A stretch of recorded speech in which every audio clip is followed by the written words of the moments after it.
Welcome back. Looking at today's sports news, off-spinner Muttiah Muralitharan ignored a hamstring problem as he propelled Sri Lanka to a thumping 112-run victory over New Zealand in their final Group A match in Mumbai on Friday. The two sessions in Friday's match were dominated by two of Sri Lanka's most experienced cricketers, Captain Kumar Sangakkara and off-spinner Muralitharan, who made life uncomfortable for the Kiwis despite picking up a hamstring injury during the match. First, Sangakkara at 111 led from the front by scoring his maiden World Cup century to rescue his team after some early jitters and set New Zealand a 266-run target. Tim Southee, with 3 for 63, was the most successful New Zealand bowler as the co-hosts ended their innings at 265 for 9 after opting to bat first. Speaking to reporters after the match, Sri Lanka captain Kumar Sangakkara said the team's attitude led them to victory. Well, you know, when a match finishes in 35 overs, it seems pretty easy, but, you know, the New Zealanders got off to a pretty okay start, and Ross Taylor maintained the momentum. And, you know, a couple more partnerships at that point, and it would have made things very difficult for us. So we are happy that we got through those tough situations, and I'm very happy with the attitude of our bowlers and how much they contributed towards this. Obviously a disappointing result, but saying that, I thought Sri Lanka played very well. Kumar Sangakkara and Joe Wardner led the way with the bat, and you know, it didn't really give us a lot.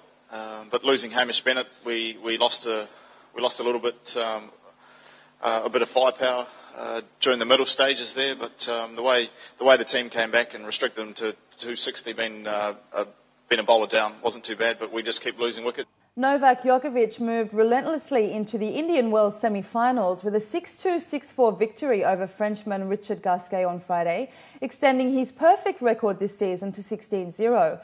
The Australian Open champion survived early service breaks by the Frenchman in each set to seal the win in 1 hour and 35 minutes.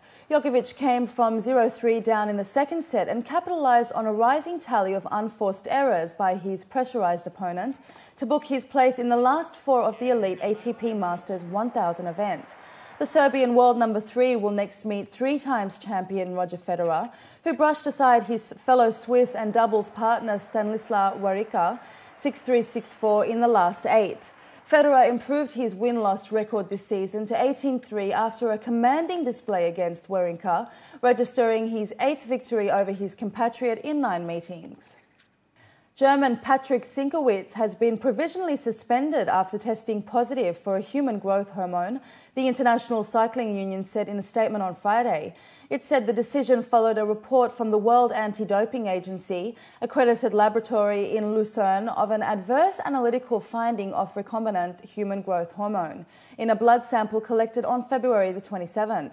Sinkowitz was kicked out of the 2007 Tour de France after it was revealed that he had failed a dope test a month earlier. The 30-year-old was handed a reduced 1-year ban after cooperating with cycling authorities.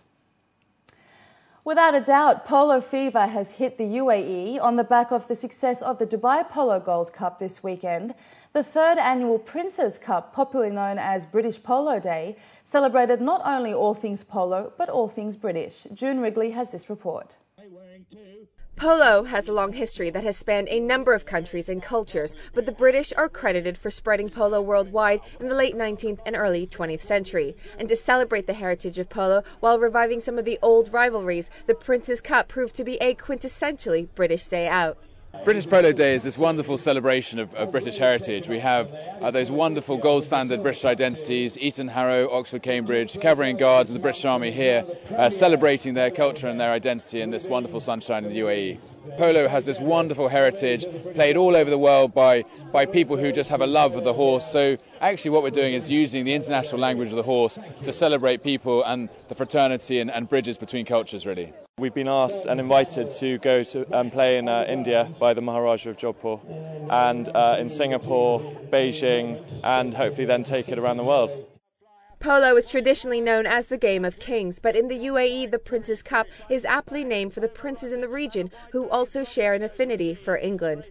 Today I'm playing for the Harrow team, and I played for the Cavalry and Guards team, and I strangely have played for most of the teams that are playing today at some point. I went to school there, spent a little time with the British Army, and I went to university there at Cambridge. And so it's a fun day. It's my second year playing here, and it's a great opportunity to see people you haven't seen for a while, and to make new friends on the local Dubai scene for polo, which is just picking up more and more year by year.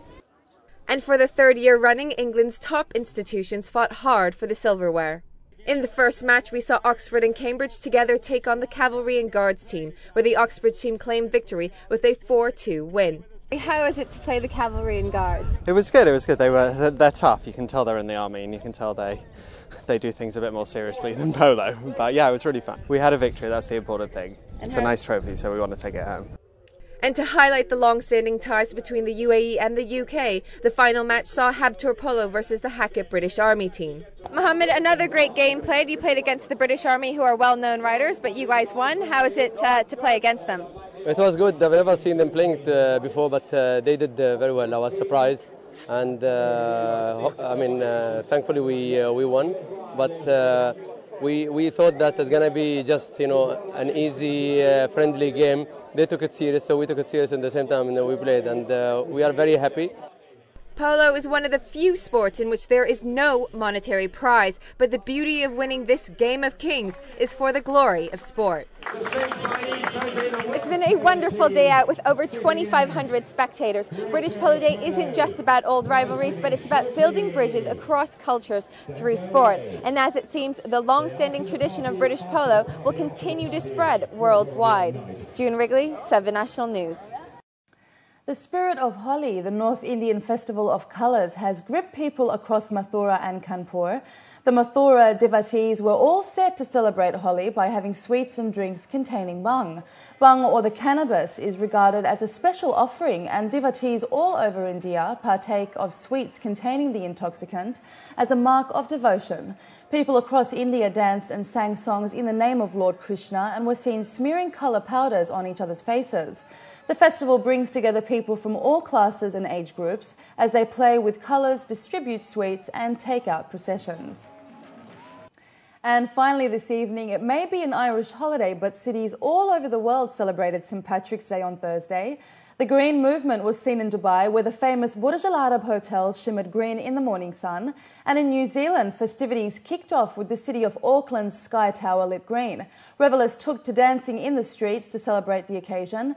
In South Africa, Table Mountain also turned green, as did Nelson's Monument in Edinburgh, Scotland. And in Dublin, theatre troupes, artists, puppets, dancers and marching bands from all over the world joined thousands of revellers in the city's St Patrick's Day parade, which accompanied the week's worth of celebrations. With that, let's take a look at the local and international weather forecast for tomorrow.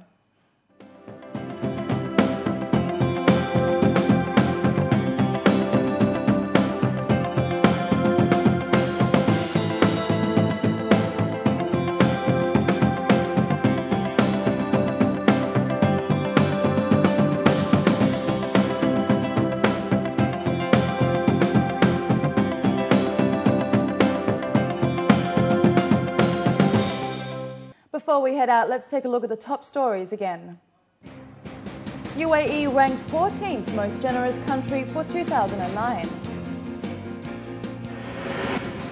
Demand for UAE healthcare professionals on the rise. And efforts to cool Japan's nuclear reactors continue.